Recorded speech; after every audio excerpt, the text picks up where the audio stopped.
이번에는 중요한 이슈를 새로 고침하겠습니다. WS 리프레시. 신광섭 MBN 골드 매니저 나왔습니다. 안녕하세요. 네, 안녕하세요. 네. 네. 일단은 오늘도 하락세가 좀 깊어지고 있습니다. 누 바이러스 때문인지 아니면 우리나라만의 고유의 문제인지. 근데 해외 시장 일본도 거의 3% 가까이 급락을 보이고 있기 때문에 글로벌 공통 상황 때문이지 않겠나라는 생각을 해봅니다. 일단 중요한 포인트 한번 짚어주세요. 네, 일단은 뭐 일본 증시가 지금 3% 급락이 나왔습니다. 네. 일단은 뭐 중요한 포인트가 일단 누 바이러스 관련된 부분이라고 좀 보시면 좋을 것 같고 네. 사실 이거 가지고 이렇게 뺄 수 있을까에 대해서는 의문이긴 하지만 어쨌든 좋은 또 하락을 유발할 수 있는 재료가 나왔다. 이렇게 좀 보시면 좋을 것 같고요.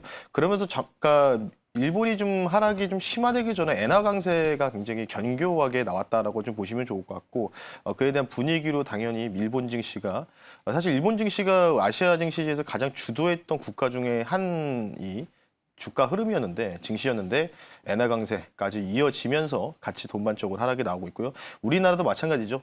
미국 선물도 현재 다우존스 선물이 마이너스 1%, 뭐 나스닥은 그나마 선방하고 있습니다. 마이너스 0.5 정도로 조금 그나마 선방하고 있는데 어쨌든 그 누 바이러스 관련된 변이 이게 좀 더 이전 델타보다 좀 더 강력하다는 또 이야기들이 나오고 있다 보니까 그에 따라서 이제 돌파 감염 관련된 부분들이 나오면서 이게 뭔가 리오프닝, 경기 재개 관련된 부분들에서 다시 한번 소음이 발생해서 주가 하락을 기인하게 만든 요인이다. 당연히 오늘 마찬가지로 주가가 하락이 나오니까 전통, 뭐 전통이라고 보기보다는 몇 달, 두 달 정도 이어져 있었던 거죠. NFT 게임. 2차 전지의 몇 개 종목들. 마찬가지로 상승이 나오고 있는데 이전보다는 좀 약한 모습이겠죠. 이전보다는 그때 당시에는 전반적으로 많이 올라갔던 종목이 많지만 지금은 올라가는 종목 대비해서 떨어진 종목들이 이쪽에도 많아졌다. 이렇게 좀 말씀 한번 드려보겠습니다. 네.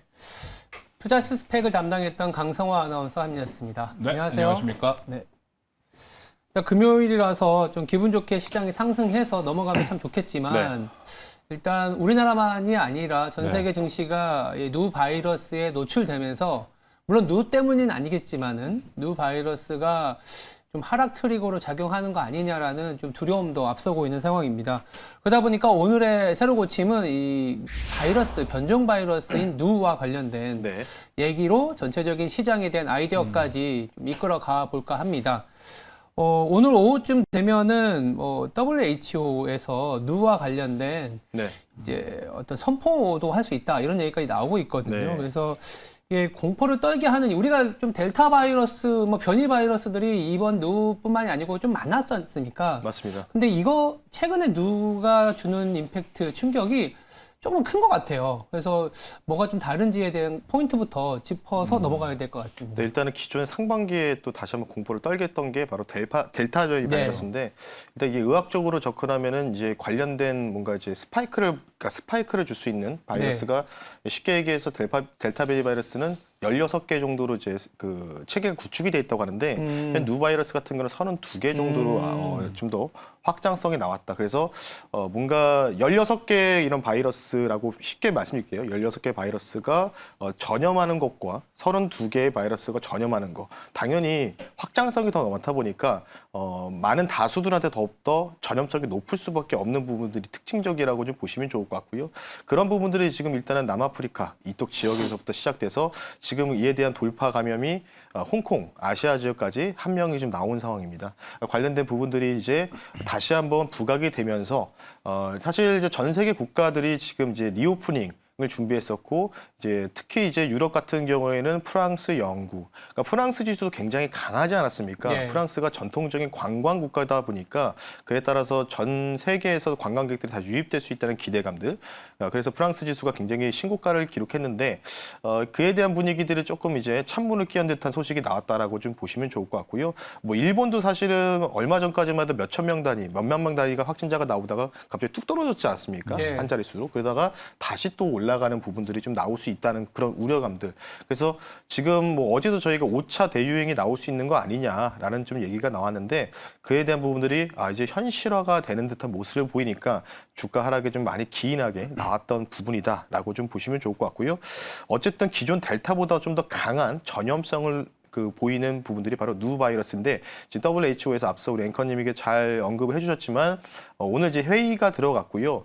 아마 뭐 빠르면은 뭐 끝나고 나서 나올 수도 있고 그에 관련된 이 대응책들 관련된 부분들을 또 이야기할 가능성이 있기 때문에 오히려 그 WHO에서 또 이거를 델타보다 좀 더 위험하다 뭐 이런 식으로 또 코멘트가 나오게 되면은 지수 하락이 여기서 좀 더 추가적으로 발생할 수 있는 소지는 다분하지 않겠습니까? 따라서 그런 부분이라서 조금 많이 빠지는 듯한 모습을 좀 보이고 있고요. 일단 제가 WHO 홈페이지에서는 지금 회의가 들어갔고 그다음에 이제 일요일이나 월요일 날 나온다는 얘기가 있어요. 그래서 예. 그 관련된 부분들이 확실하게 나올 때까지는 아직은 이에 대한 파급력은 우리가 조금 더 지켜봐야 된다. 이렇게 좀 말씀 한번 드려보겠습니다. 일단 뭐 안 그래도 우리가 11월부터 위드 코로나가 시행된 이후에 국내에서도 이제 3,000명, 4,000명까지 확진자가 네. 늘어나고 무엇보다 이제 중증 환자 수가 많이 늘어나고 있다라는 게 좀 맞습니다. 우려스러운 상황에서 누 바이러스까지 침투하니까 시장은 안 그래도 울고 싶을 때 더 많이 힘들게 하는 경향이 있지 않나라는 생각도 하고 있고요. 남아공에서는 11월 초부터 좀 많이 확산이 됐다고 하더라고요. 네. 근데 문제가 이제 유럽 사람들이 이제 남아공을 이제 여행 가는 경우가 네. 많았기 때문에 그런 부분들이 유럽의 소위 말하는 락다운 리스크, 즉 다시 재봉쇄에 대한 우려, 그러면 유럽의 경기가 또 안 좋아질 거고 유럽의 경기가 안 좋아진다라는 경우는 또 한편으로는 달러화가 강세를 가면서 한국 시장을 좀 억누르게 하는 요인이 되지 않겠냐 이런 생각들까지 좀 미치는 것 같은데 어떨까요? 델타보다 강한 누 이런 식으로 저희들도 표현하고 있지만 한편으로는 또 이런 희망이나 기대도 갖고 갑니다. 그러니까 델타 바이러스가 처음에 나왔을 때 굉장히 확산이나 빠르다라는 얘기가 있었을 때 네, 그러면 치명률은 떨어진다라는 거였거든요. 맞습니다. 네. 그러면 누는 그거보다 더 빠르잖아요. 네. 더 확산이 된다는 건 치명률이 더 떨어질 수도 있다라고도 생각할 수도 있는데 우리가 뭐 함부로 예상할 수 있는 건 아니지만 네. 그럴 것까지 생각해 보면 좀 너무 누라는 존재를 확대 해석해서 주가가 빠지는 거 아닌가라는 생각도 하고 있습니다. 원인은 다른 쪽에 있는데 괜히 주가 빠지니까 누를 갖고 온 거 아니냐 이런 생각도 저 개인적으로는 하고 있거든요. 그렇죠. 어떻게 보세요? 증시 이렇게 좀 빠지는 게 위기일까요? 아니면 이러한 어떤 변명으로 인해서 주가가 조금 더 우리 생각보다 많이 빠진다면 기회라고 볼 수 있을까요? 지금 사실 우리나라 증시가 못 가는 배경들이 일단은 뭐 미국이 사실 그러니까 쉽게 표현해서 멱살 잡고 좀 같이 좀 이제 그래도 우리나라가 이제 넘어지려고 할 때마다 계속 이렇게 세워줬잖아요. 미국 증시가. 박스권이라도. 그렇죠. 네, 고가를 갱신해주면서 근데 이제 미국도 지금 이선물이 약세고 맞아요. 그럼 이제 다음 우리가 커플링 될 수 있는 부분들이 바로 중국 시장이라고 좀 보시면 좋을 것 같죠. 뭐 대중 수출 국가이기 때문에. 근데 사실은 좀 뉴스가 워낙 오늘 누 바이러스 관련된 부분에 묻혔는데 오늘 중국에서 또 안 좋은 얘기가 또 하나가 나왔습니다. 아, 어떤 그런가요? 얘기냐면 반독점 기구라고 해가지고 이제 이전에 한번 뭐 중국에서도 게임이 마약이다 그리고 뭐 아. 텐센트라든지 알리바바를 뭐 반독점 관련된 부분에 위반 사항도 얘기하면서 면담도 뭐 아직도 남아 있을 것 같습니다. 제가 알기로는. 근데 반독점 기구 관련된 부분들이 격상이 됐습니다. 좀 더 한층 더 격상이 됐기 때문에 이러면 이제 또 중국의 이제 테크 관련된 부분들이 또 타격을 받을 수 있는 가능성들. 우리나라 같은 경우에는 지금 뭐 텐센트 관련된 부분들이 우리나라 그 게임주들에 대한 지분을 많이 갖고 있거든요. 재밌게도. 근데 그에 대한 부분들이 있어서 좀 여러 가지로 반사수를 받았다. 텐센트가 못 가다 보니까 그런 얘기가 나오고 있는데 게임주들도 조금은 우리가 좀 그 주의해야 되겠죠. 왜냐하면 이제 텐센트가 지분을 보유하고 있는 또 게임 업체들도 몇 개가 있기 때문에 그런 부분도 좀 여러분들 생각을 하시면 좋을 것 같고 그래서 중국에서 또 악재가 나온 게 조금 약간 좀 묻힌 것 같아요. 누바이러스 관련된 부분들. 그래서 아마 저도 좀 동감하는 부분들이 사실 여기서 지수가 조금 이제 가는 구간에 좀 나와야 된다고 저는 생각을 했는데 마침 또 여기 3천선을 부딪히고 떨어졌던 배경 자체가 이제 누바이러스가 좀 나오면서 촉발을 했거든요. 중요한 거는 저는 이렇게 좀 생각하는데 이게 지금 증시에서 위기고 그리고 만약에 2,900선이 굉장히 중요하다고 말씀드렸죠. 2,900선이 깨지면은 좀 매물이 좀 많이 비어 있어요. 그 중간에. 예. 그러니까 어디까지 비어 있냐면 2,500까지도 비어 있습니다. 네.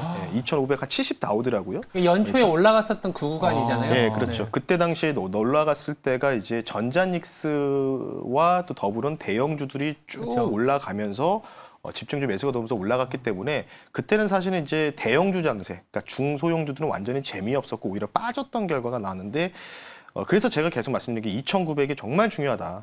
2,900이 정말 중요하다고 말씀드렸던 부분이 이런 부분인데 만약에 이런 부분들이 이제 WHO에서 이거 델타보다 좀 더 심각하다.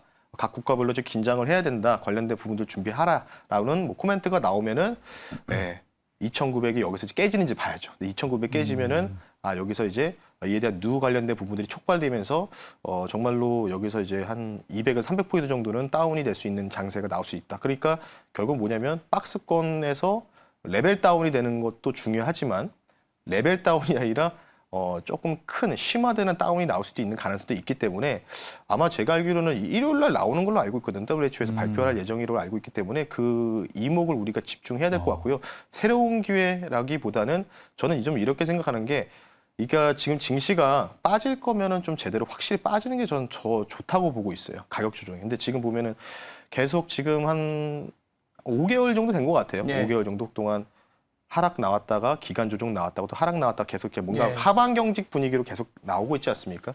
그래서 저는 오히려 기회를 찾을 거면 좀 멀리 보는 시각에서는 차라리 뭔가 좀 가격 조정이 세게 나오는 게 오히려 좀 지금 상황에서는 바람직하지 않을까 이렇게 좀 조심스럽게 말씀 한번 드려보겠습니다. 그럼 WHO 일요일 날쯤 나오는 결과가 아마 좀 희비를 가르겠다 이렇게 좀 정리를 할 수 있을까요? 네, 맞습니다. 당연히 이제 델타도 우리를 좀 괴롭혔던 요인이었잖아요. 네. 네. 상반기 때 주가를 좀 지지부진하게 만들었던 요인들이 델타였는데 여기보다 2배 정도 더 크다라고 하니까 당연히 조금은 힘들 수도 있다. 이렇게 좀 말씀 한번 드려보겠습니다. 앵커님은 어떻게 보시나요? 일단 안 그래도 우리나라도 어저께 금리를 올렸지 않습니까? 네. 금리도 올린 상태에서 주가가 힘을 받지 못하면 앉은 자리에서 이제 주가에 대한 매력도가 떨어지는 거죠. 금리가 올라가서 비용이 높아졌는데 최근에 또 신용융자를 많이 쓰지 않습니까? 네.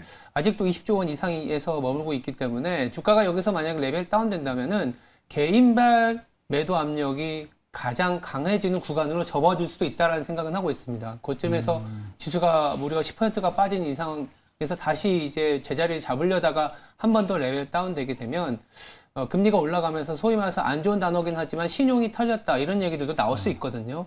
그런 불안감이 있는 상황에서는 뭐 섣불리 2,900이 바닥일 수 있다라는 내용보다는 오히려 좀 현금을 확보하는 전략도 전 나쁘지 않은 거라 생각을 하는 게 왜냐하면 도움을 줄 수 있는 정책적인 지원이 지금은 좀 불안하기 때문입니다. 일단 물가가 낮은 수준이라면 연준도 조금은 뒤로 물러설 수 있겠죠. 우리 그래도 조금은 물가도 통제되고 있으니까 QE 내지는 테이퍼링 좀 줄이는 거 당분간 머무를게 이렇게 할 수 있는데 지금은 물가가 너무 높은 수준이기 때문에 다소 주가가 변동성이 생기더라도 다소 경기가 부진한 상황에 빠지더라도 물가를 잡아놔야 그때 바이든의 정책, 그때 재정 정책이 들어가서 힘을 낼 수 있다라는 거죠. 그러니까 약간 어설프게 정책의 이연을 갖고 가게 되면 대려 스태그플레이션에 대한 압력만 더 커지기 때문에 지금부터는 오히려 주가가 변동성이 상당폭 있을 수 있다라는 시각으로 접근하는 게 물론 누 자체는 저는 만약에 WHO에서 전염력이 너무 강하다 그래서 조심하다 이런 얘기가 나오면 누 자체의 재료는 소멸할 거라고 봐요. 뭐 일단은 백신을 맞고 있고 마스크도 많이 쓰는 상황에서 우리가 할 수 있는 기본적인 생활은 가져갈 수 있거든요. 다만 이제 뭐 확산 속도가 빠르다 그러면 일시적인 봉쇄는 있을 수 있지만 주가는 그 이후를 볼 텐데 정책을 볼 텐데 정책은 우호적이진 않을 것이다. 최소한 내년 초까지는. 저는 이렇게 보고 있는 상황입니다. 네. 뭐 어떻게 보세요? 다 얘기하셔가지고. 근데 이제 사실 가장 중요한 게 그냥 뭐 좀 어렵다고 생각하시면 2,900선을 사수하느냐 이게 굉장히 중요한 포인트라고 좀 보시면 좋고 네. 아마 선물 옵션 포지션 보시는 분들 아실 거예요. 2,900 그 내외가 굉장히 중요한 지지 라인이 된다고 많이 알고 계실 거고 뭐 HTS에서도 뭐 결절별 시세라든지 이런 걸 보시면 충분히 아마 힌트를 얻으실 건데. 그러니까 지금 2,900선을 뭔가 깨려고 하면은 자꾸 여기서 리바운딩이 강하게 나오는 게 반발 매수 나오는 게 여기서 주기 선물에서 매수가 좀 들어오고 있거든요. 프로그램 매수 유인하면서.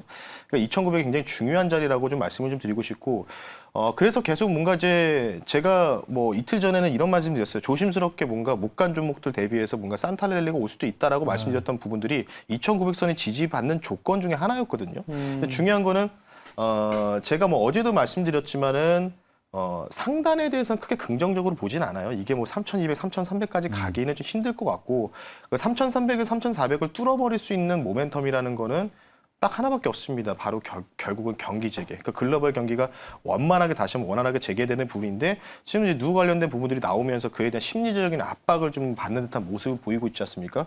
대표적으로 일본 증시가 지금 보여주고 있다라고 좀 보시면 좋을 것 같기 때문에 박스권에서 레벨이 다운이 될 수 있는 가능성들도 있지만 그래도 저는 아직도 희망적으로 말씀드리면 2,900선을 사수만 한다면 그래도 나쁘진 않다, 괜찮다 이렇게 좀 말씀 한번 드려보겠습니다.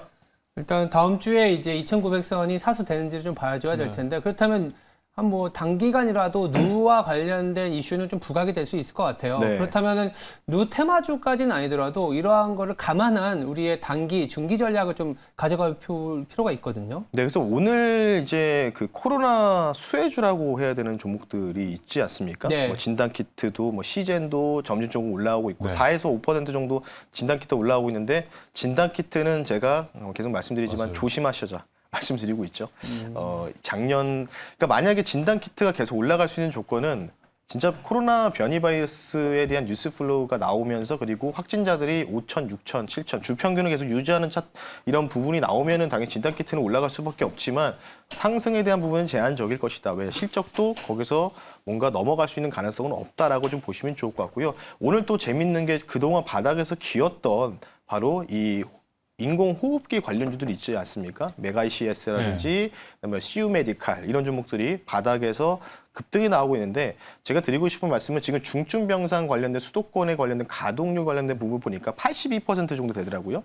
그러니까 이제 거의 이제 임계점을 넘어섰던 부분이라고 보시면 좋을 것 같습니다. 통상 이제 75% 넘으면은 임계점을 도달돼서 이게 뭔가 이제 행정명령을 취해가지고 병상을 확보해야 되는데 그에 대한 부분으로 인해서 이제 어느 정도 좀 인공호흡기 관련된 부분이겠죠. 자기 중증 병상 관련된 부분들을 좀 영위할 수 있는 기업들 올라오고 있지만 그런 종목들은 이게 추가적으로 추세를 돌릴 수 있는 모멘텀은 제가 볼 때는 딱히 어렵다. 그래서 기존에 갖고 있는 종목들이 갑자기 코로나 관련된 부분들로 인해서 상승이 나온다라고 하면은 저는 보유자분들이 조금 이렇게 뭔가 기계적으로 매도할 수 있는 구간이지 여기서 신규 매수를 해가지고 눌림에서 공략한다는 저는 개인적으로 반대한다라고 좀 보시면 좋을 것 같고요.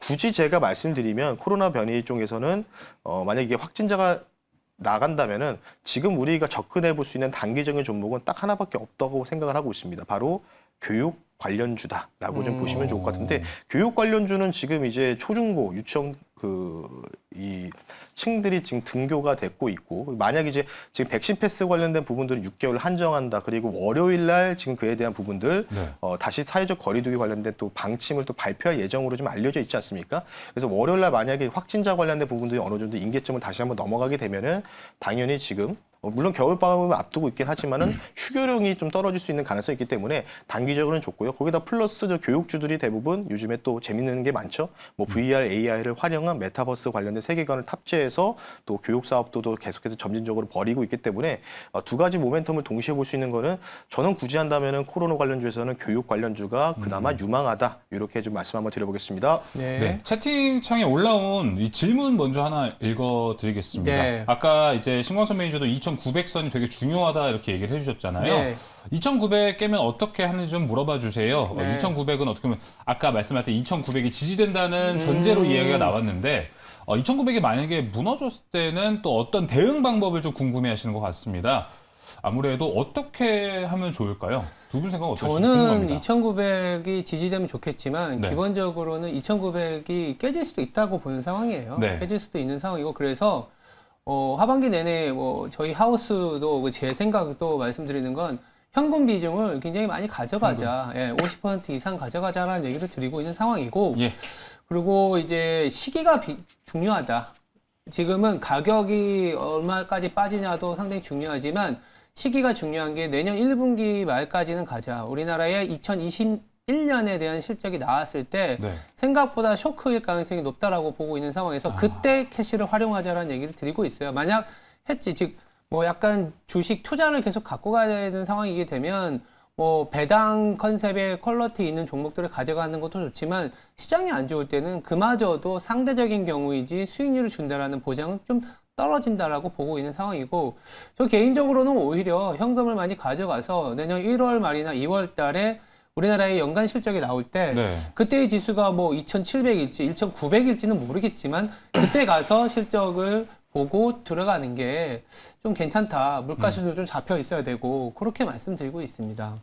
네. 현금 확보 이야기해 주셨고 네. 신광선 매니저도 동의하시는 눈치인 것 같습니다. 근데 사실 8월 달에 저희가 리플래시 개편해서 첫 방송할 때부터 조금 이제 시장에 대해서 좀 걱정하는 부분들을 많이 말씀을 드렸었습니다. 네. 그래서 지금 처음 보시는 분들은 아, 저기 나오는 저 세 명의 그 사람들은 왜 이렇게 비관론자야라고 생각하시는 분들은 아는데 여러 가지 데이터를 또 계량적으로 앵커님도 많이 또 하우스 관련된 부분을 말씀하셨고 저도 관련된 부분도 지표 많이 보여드리면서 좀 어려울 것이라고 말씀드렸고 그러니까 긍정적인 부분들은 이제 박스권 장세가 가장 좋죠. 2011년도, 12년 장세. 근데 그때 2011년도, 12년 장세랑 좀 다른 부분들은 여기다 플러스해서 이제 코로나 변이 바이러스의 출현 관련된 부분들이 변수로 작용하는데 이런 부분들은 이제 사실은 코로나 변이 바이러스가 여러분들 상식적으로 생각하면 재재난과 거의 뭐 유사하다고 보시면 좋지 않겠습니까? 네. 인간으로서 누군가가 예측할 수 없는 부분이라고 좀 보시면 좋을 것 같기 때문에 2,900선을 지지만 해준다면은 저는 계속해서 박스권 장세가 계속해서 내년 상반기까지 열린다는 거는